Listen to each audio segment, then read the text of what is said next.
Bom dia, queridos! Na nossa última videoaula, nós falamos sobre o segredo dos vencedores.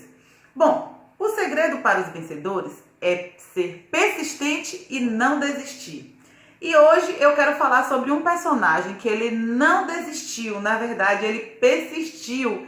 Ele lutou pela sua bênção e ele conseguiu essa bênção. Olha que a história nos mostra que poderia ter sido completamente diferente, mas ele acreditou de que tudo poderia ser diferente e de fato isso aconteceu. De quem eu estou falando? De Jacó, exatamente. Jacó, ele era irmão de quem? Esaú, filhos de Isaac e Rebeca. Um era mais querido do pai e o outro da mãe. Só que Jacó recebeu esse nome de enganador, justamente que tinha esse significado, justamente porque ele nasceu segurando o calcanhar do irmão, né? E a gente vai ver que durante a história, quem tinha direito à primogenitura era o filho mais velho. E por questões de minutos ou segundos, por assim dizer, quem tinha recebido esse título, quem era Esaú, seu irmão. E a gente começa a entender, à medida que a gente vai lendo o livro de Gênesis, que Jacó ele desejava a bênção do pai. Só que ele acaba roubando de seu irmão esse direito. E ao roubar esse direito de primogenitura, de receber a bênção, ele acaba tendo que fugir, porque ele acaba criando uma inimizade entre ele e o irmão, e Esaú fica tão irado, a Bíblia diz que ele procura o irmão para matá-lo. Então Esaú tem que fugir com a ajuda de Rebeca, com a ajuda de sua mãe, que ajudou inclusive ele a enganar o próprio pai. Ele acaba fugindo para perto de sua parentela. E lá ele conhece Labão, o seu tio, e se apaixona por quem? Por Raquel, a mulher com quem ele sempre quis o quê?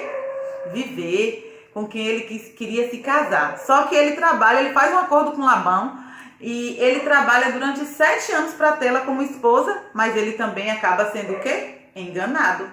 E ao ser enganado, ele não recebe Raquel como esposa, recebe sua irmã Lia, que era a irmã mais velha. E como a tradição dizia, a filha mais velha que tinha que se casar primeiro.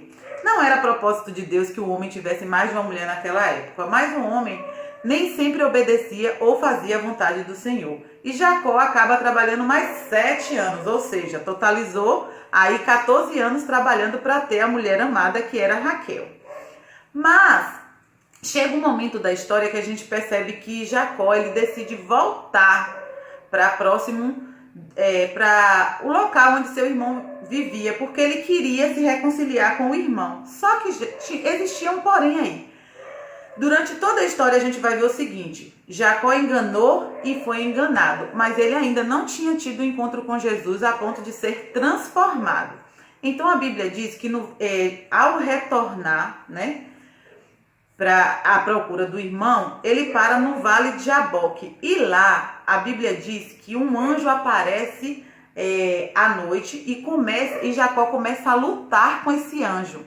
E ele diz que ele não vai soltar, que na verdade era o próprio Jesus. Ele disse que ele não vai soltar o anjo enquanto ele não receber a bênção que ele estava aguardando ali. E Deus acaba mudando o nome de Jacó, que passa a se chamar o quê? Israel. E ele não teve só o nome dele modificado, mas ele teve a sua vida transformada depois daquele dia, porque ele teve encontro com Jesus e tudo passou a ser diferente. Depois daquele encontro, ele acaba se reconciliando com o irmão e ele se torna um homem vencedor. Então, assim, naquela época, o nome ela tinha muito a ver com o caráter e a personalidade das pessoas. Inclusive, o nome era escolhido com esse propósito. E quando Deus ele tem um encontro ali, quando Jacó tem um encontro ali com Deus, e ele pede a bênção de Deus, Deus concede essa bênção, inclusive mudando o nome dele, mostrando para ele que agora o significado, o peso que tinha naquele nome dele de enganador não fazia mais parte da vida dele, porque ele agora era uma nova pessoa, era um novo homem. E Jacó se tornou um homem vencedor. Por quê? Porque ele lutou com Deus e ele recebeu a sua bênção. Você tem lutado, você tem buscado receber as suas bênçãos estando aos pés do Salvador? Se você ainda não fez isso, faça. Esteja na presença de Deus, busque a presença de Deus para que você possa ser um vencedor. Mas Deus não fará por você aquilo que você não consegue fazer. Ele fará por você aquilo que você não consegue fazer. Então, se você quer ser um bom profissional, você tem que fazer o quê? Estudar. Se você quer ser um cidadão do céu, você tem que se alimentar espiritualmente da palavra de Deus. Existem coisas que estão ao nosso alcance, que somos nós quem devemos fazer, tá bom? Então, que Deus te abençoe, que você tenha um dia abençoado na presença do Senhor. Eu espero que essa semana de teste tenha sido uma bênção e que você seja um estudante vencedor, porque você estudou, você aprendeu, você cresceu e o resultado das suas notas vão demonstrar isso, tá bom? Que Deus te abençoe. Beijo no coração. Estou morrendo de saudades de cada um e até a nossa próxima aula.